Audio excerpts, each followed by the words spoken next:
டிநகர் சத்யா மீதான அந்த புகார்கள் தொடர்ந்து வருகிறதனுடைய நீட்சியாக இப்போ வந்திருக்க புகாரின் அடிப்படையில் பொதுச் செயலாளர் எடப்பாடி பழனிசாமி அழைச்சி நேரடியாக அவர் கேட்டிருக்கார். இது மாதிரி நீங்கள் திமுக எம்எல்ஏ அலுவலகத்துக்கு போனீங்கன்னா திமுகனோட தொடர்பு இருக்கிறீங்களா, அவர்களுடைய நிறுவனத்திற்கு நிலங்கள்லாம் இங்கே வாங்கி கொடுக்குறீங்களா அப்படிங்கிற மாதிரி நிறைய புகார்கள் வருது. நம்ம கட்சியினுடைய நிர்வாகிகளே சொல்கிறாங்க, அதை பார்த்து நடந்துங்க அப்படின்னு சொல்கிறார். சரி. உடனே ஆனால் அது பிஸ்னஸ்னே, அதில் நீங்கள் தலையிட வேண்டானே பொதுச் செயலாளர்கிட்ட மாவட்ட செயலாளர் சொல்கிறார். ஓ, ஆனால் அது பிஸ்னஸ்னே, அதில் நீங்கள் தலையிட வேண்டாம், நீங்கள் ஏதாவது கட்சி வேலை ஏதாவது செல்லு பண்ணால் சொல்லுங்கள் நான் பண்ணுறேன் அப்படின்னாராம். ஓகே. எடப்பாடி கிட்ட இப்படி சொல்லியிருக்காரா? சொல்லியிருக்கிறார். ஓகே, பிஸ்னஸ் தான் நீங்கள் தலையிடாதீங்க, அதில் தலையிடாதீங்க, பிஸ்னஸ் வேறு.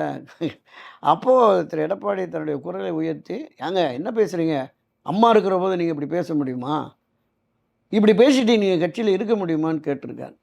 உடனே இவர் மாவட்ட செயலாளர் எழுந்து, ஆனால் அம்மா பற்றியெல்லாம் இப்போ பேசாதீங்கன்னுட்டு போயிட்டாராங்க.